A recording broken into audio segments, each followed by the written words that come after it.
गजेंद्र मोक्ष स्त्रोत।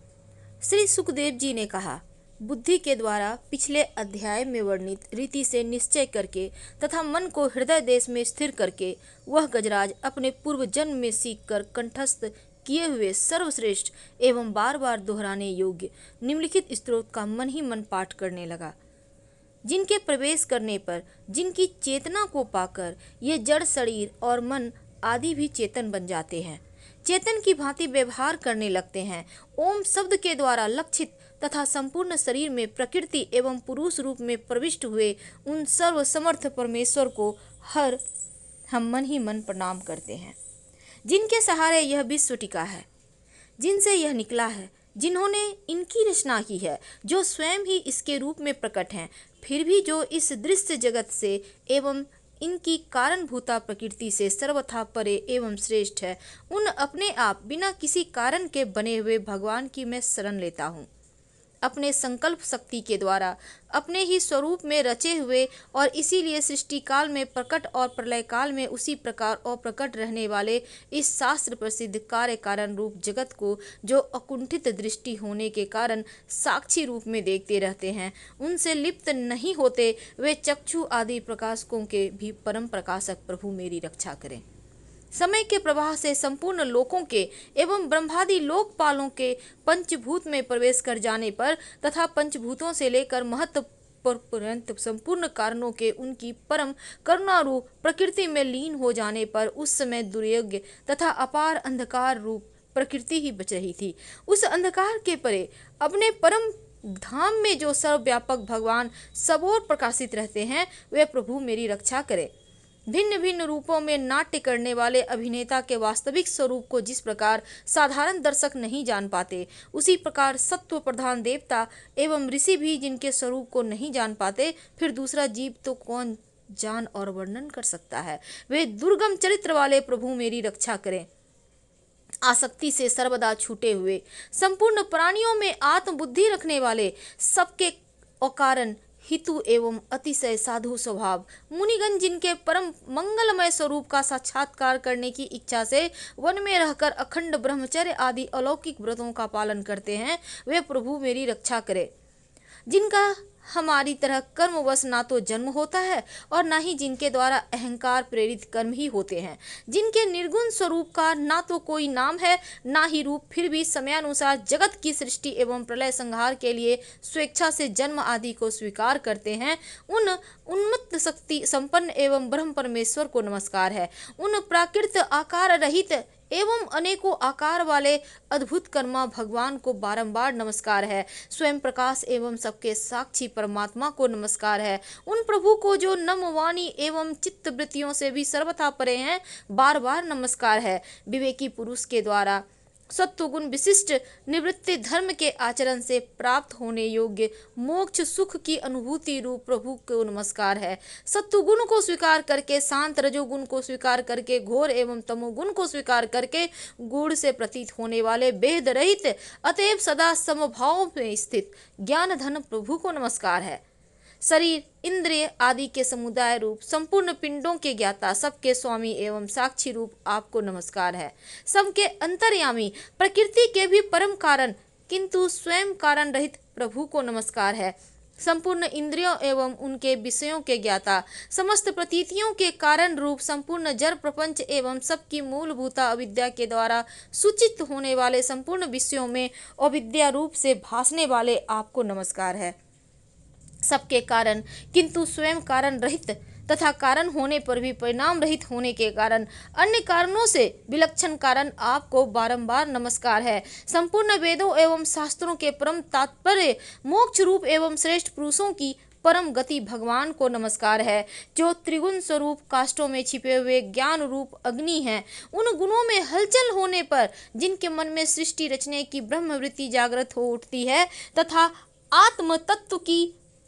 भावना के द्वारा विधि निषेध रूप शास्त्रों के ऊपर उठे हुए ज्ञानी महात्माओं में जो स्वयं प्रकाशित हो रहे हैं, उन प्रभु को मैं नमस्कार करता हूँ। मुझ जैसे शरणागत पशु तुल्य जीवों की अविद्या रूप फांसी को सदा के लिए पूर्ण रूप से काट देने वाले, अत्यधिक दयालु एवं दया करने में भी आलस्य न करने वाले नित्य मुक्त प्रभु को नमस्कार है। अपने अंश से संपूर्ण जीवों के मन में अंतर्यामी रूप में प्रकट रहने वाले सर्वनियंता अनंत परमात्मा आपको नमस्कार है। शरीर, पुत्र, मित्र, घर, संपत्ति, कुटुंबियों में आसक्त लोगों के द्वारा कठिनता से प्राप्त होने वाले तथा मुक्त पुरुषों के द्वारा अपने हृदय में निरंतर चिंतित ज्ञान स्वरूप सर्वसमर्थ भगवान को नमस्कार है। जिन्हें धर्म,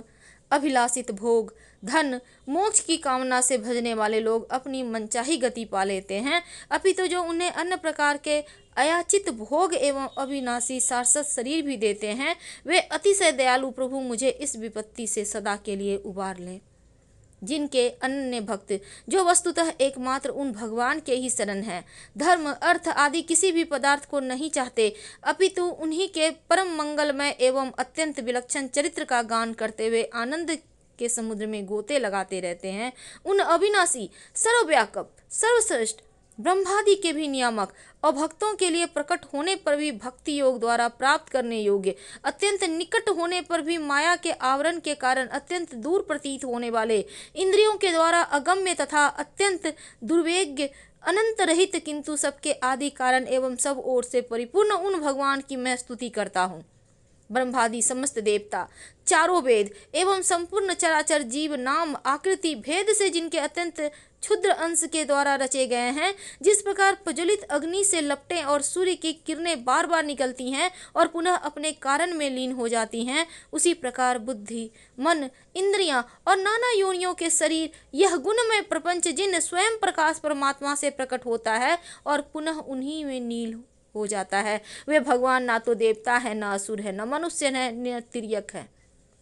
पशु पक्षी आदि किसी भी योनि के प्राणी नहीं है। वे ना तो स्त्री है, न पुरुष है, न नपुंसक है, ना तो वे कोई जीव है जिनका इन तीनों ही श्रेणियों में समावेश हो सके, न वह गुण है, न कर्म है, न कार्य है, न कारण ही है। सबका निषेध हो जाने पर जो कुछ बचा रहता है वही उनका स्वरूप है और वे ही सब कुछ है। ऐसे में भगवान मेरे द्वारा उद्धार करने के लिए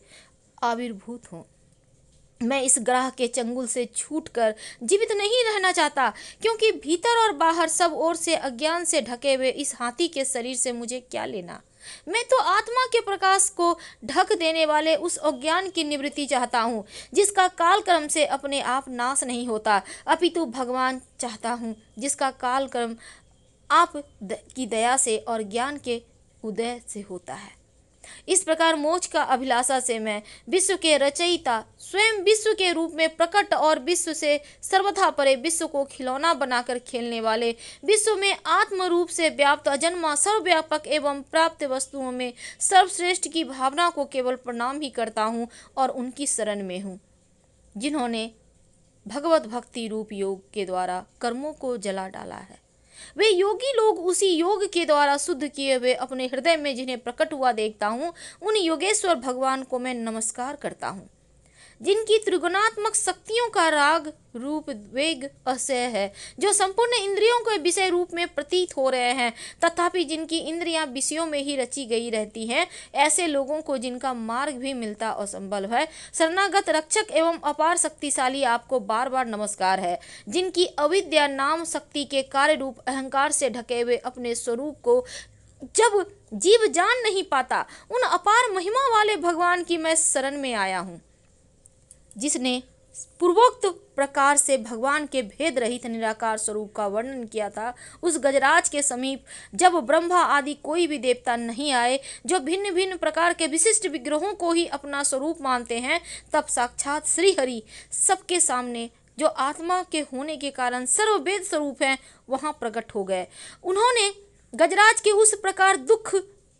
सुनकर, दुखी देखकर और उनके द्वारा पढ़ी हुई स्तुति को सुनकर सुदर्शन चक्रधारी जगदाधर भगवान इच्छा रूप वेग वाले गरुड़ जी के पीठ पर सवार होकर स्तमन करते हुए देवताओं के साथ तत्काल उस स्थान पर आ पहुंचे जहां वह हाथी था।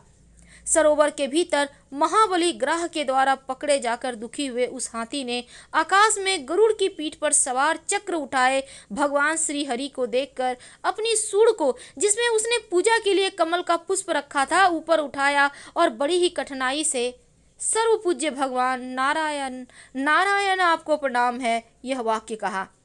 उसे पीड़ित देखकर अजन्मा श्री हरि एकाएक गरुड़ को छोड़कर नीचे झील पर उतर आए। वे दया से प्रेरित हो ग्रह सहित उस गजराज को तत्काल झील से बाहर निकल आए और देवताओं के देखते ही देखते चक्र से मुंह चीर कर उसके चंगुल से हाथी को उबार लिया। हर हर महादेव।